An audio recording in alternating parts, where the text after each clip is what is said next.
শিবরাত্রিতে কেন শিবের মাথায় জল ঢালা হয় জানেন? 90% মানুষ এই আসল কারণটাই জানেন না। শুধু ভক্তি বলে নয়, শুধু প্রথা বলেও নয়, এর পেছনে আছে এক ভয়ঙ্কর গল্প, এক গভীর দর্শন আর এক বৈজ্ঞানিক ইঙ্গিত। সমুদ্র মন্থনের সময় যখন বেরিয়ে এসেছিল হলাহল বিষ, পুরো সৃষ্টি ধ্বংস হয়ে যাওয়ার মুখে, তখন দেবতা অসুর সবাই ছুটে গেল শিবের কাছে। শিব সেই বিষ পান করলেন, কিন্তু গিলে ফেললেন না, গলায় ধরে রাখলেন। সেই ভয়ঙ্কর বিষের তাপে শিবের শরীর উত্তপ্ত হয়ে উঠেছিল।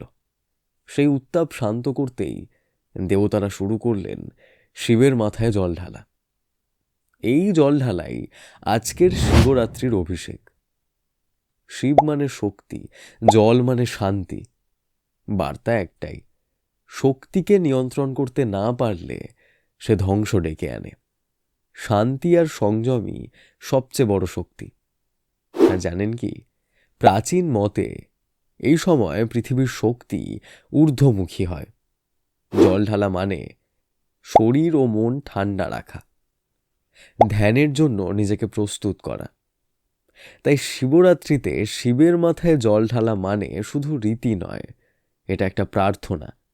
আমার রাগ শান্ত হোক, আমার অহংকার গলে যাক, আমার ভিতরের বিষ নষ্ট হোক। এখন বলুন, আপনি কি শুধুই জল ঢালবেন, নাকি নিজের ভেতরের বিষটাকেও ছেড়ে দেবেন? হর হর মহাদেব। মহাশিবরাত্রির শুভেচ্ছা। এই ভিডিওটি যদি আপনারা ইউটিউবে শুনে থাকেন, তাহলে নিচে থাকা সাবস্ক্রাইব বাটনটি ক্লিক করে তার পাশে থাকা বেল আইকনটি অবশ্যই ক্লিক করবেন। আর যদি আপনারা এই ভিডিওটি ফেসবুকে শুনে থাকেন, তাহলে উপরে থাকা ফলো বাটনটি ক্লিক করে আমাদের পাশে থাকবেন। ধন্যবাদ। বিশদে জানতে এখনই ডাউনলোড করুন আমাদের অ্যাপ বাংলা ক্যালেন্ডার 2026।